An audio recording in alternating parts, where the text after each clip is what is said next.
Hello, நான் உங்க Scottish தமிழன். இன்னைக்கு எத பத்தி பார்க்க போறோம்னா, நம்ம தல அஜித் வந்து ரீசென்ட்டா இட்டாலியில இமோலாங்கிற ஒரு பிளேஸ்ல போய் ஒருத்தவருக்கு அஞ்சலி செலுத்தியிருக்காரு. அவர் யாருன்னா, அயர்டன் சீனா. அவர் பேரு என்னன்னா, அவர் பேர் அயர்டன் சீனா. அவர பத்தி டீட்டெயிலா நம்ம பார்க்கலாம் இப்ப வீடியோல. அந்த அயர்டன் சீனாங்கிறவர் பிரேசில்ல 1960 மார்ச் 21 பிறந்திருக்காருங்க. ஆனா, அவர் ஷார்ட் டியூரேஷன்ல இறந்து போயிருக்காரு. 34 வயசுலயே அவர் இறந்து போயிருக்காரு. மே 1 1994ல அவர் இறந்திருக்காரு. நம்ம அஜித்தோட பிறந்த நாளும் மே 1. இவர் இறந்த தேதி மே 1. ஸோ, அதனாலே அது மேட்ச் ஆயிருக்கு. அது தவிர அவரும் ஃபார்முலா 1 ரேசர். நம்ம தலையும் ஃபார்முலா 1 ரேசர். அவர் வந்து சான் மெரினோல 1994 நடந்த மே 1 நடந்த கிராண்ட் பிரிக்ஸ்ல ஒரு ரேஸ்ல ஆக்சிடென்ட் ஆகி இறந்து போயிருக்காருங்க.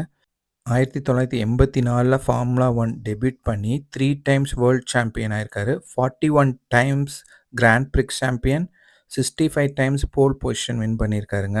ஸோ, இதுதான் இவரோட ரெக்கார்டு. பட் வெரி ஷார்ட் டியூரேஷன்ல இறந்திருக்காரு. பட் அஜித்துக்கு இன்ஸ்பயர் ஆயிருக்காரு. நான் இவரோட டீட்டெயில் பார்த்தா இவர் வந்து பிரேசில்ல ஒரு லோக்கல் ஹீரோவாம். ஏன்னா, இவர் குறுகிய காலத்திலே வந்து இவ்வளோ ஃபேமஸா இவ்வளோ வின் பண்ணனால. இவர் இறந்ததுக்கப்புறம் தான் ஃபார்முலா 1லே ஸ்ட்ரிக்ட் ரூல்ஸ் கொண்டு வந்திருக்காங்க. ஆக்சுவலி சேஃப்டி ப்ரிகாஷனரிக்கு ஸ்ட்ரிக்ட்டா பண்ணணும்னு சொல்லிட்டு. இந்த வீடியோ பார்த்து என்ஜாய் பண்ணியிருப்பீங்க. Thank you so much. Bye bye guys.